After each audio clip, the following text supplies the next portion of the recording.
दोस्तों, भारत सैन्य आधुनिकीकरण की दिशा में तेजी से कदम बढ़ा रहा है और अब ऐसा लगता है कि इस लक्ष्य को पूरा करने में फ्रांस बहुत मददगार साबित हो सकता है। इसकी संभावना इसलिए जताई जा रही है क्योंकि फ्रांस राफेल से लेकर पैंथर चॉपर्स तक कई तरह के बड़े बड़े ऑफर्स भारत को दे रहा है। इतना ही नहीं, फ्रांस ने भारत का यह अनुरोध भी स्वीकार कर लिया है कि वो हमारे दुश्मन देशों को वो रक्षा तकनीक नहीं दे जिन्हें उसने भारतीय सेना के साथ साझा की है। भारत फ्रांस के बीच रक्षा सहयोग को तब नई मजबूती मिली। फ्रांस ने भारत से कहा है कि वो अपने पैंथर हेलीकॉप्टरों की 100% असेंबली लाइन भारत में शिफ्ट करने को तैयार है। साथ ही वो राफेल फाइटर जेट की 70% असेंबली लाइन को भी मेक इन इंडिया का हिस्सा बनाने को तैयार है।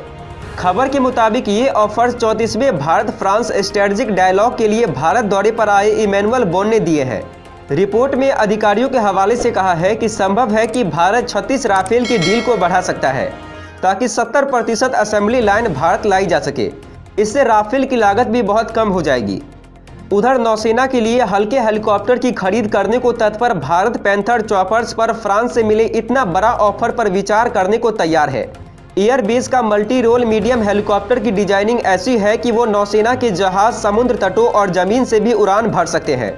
वरिष्ठ अधिकारियों ने बताया है कि भारत ने 6 Airbus 330 multi role transport tanker France से लीज पर लेने पर विचार कर रहा है। भारत ने फ्रांस के ऑफर पर विचार करने का फैसला करते हुए दो टूक अंदाज में कह दिया है कि उसे मिलने वाली डिफेंस टेक्नोलॉजी को किसी दुश्मन देश के साथ साझा नहीं किया जाए। इस पर फ्रांस ने भारत से कहा है कि पाकिस्तान के साथ उनका रिश्ता खासकर रक्षा क्षेत्र में निचले स्तर पर है, क्योंकि पाकिस्तानी पीएम इमरान खान ने आतंकी घटना पर फ्रांस के राष्ट्रपति इमैनुअल मैक्रों पर व्यक्तिगत हमला किया था।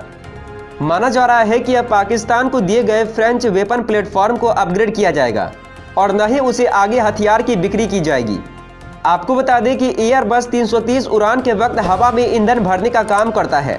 इस मिड एयर रिफ्यूलर टैंकर से भारतीय वायुसेना की मारक क्षमता बढ़ सकती है। ऐसा नहीं है कि भारत के पास हवा में ईंधन भरने वाले टैंकर नहीं है। अभी वायुसेना रूस की IL-76M से यह काम कर रही है। रिपोर्ट कहती है कि पाकिस्तान इसी तरीके के 4 रिफ्यूलर यूक्रेन से खरीदने जा रहा है, जबकि चीन के पास रूस के यही IL-76M रिफ्यूलर है। हाल के दिनों में अपनी मिसाइलों की क्षमता को सुधारने के लिए फ्रांस बड़े पैमाने पर हथियारों को टेस्ट कर रहा है। MBDA भी नई मीडियम एनर्जी की थर्मोन्यूक्लियर चार्ज वाली मिसाइलों को बनाने पर जोर दे रही है। MBDA आने वाली दिनों में AS9 4G को विकसित करने के बाद ASMPA को रिप्लेस कर देगी। AS1 4G को वर्तमान में मौजूद दुनिया की कोई भी मिसाइल डिफेंस प्रणाली नहीं रोक सकती है। अच्छा सुनो, चैनल को सब्सक्राइब करो, उसके बाद घंटी बजा देना ताकि अगली वीडियो आपसे मिस ना हो पाए। Thank you.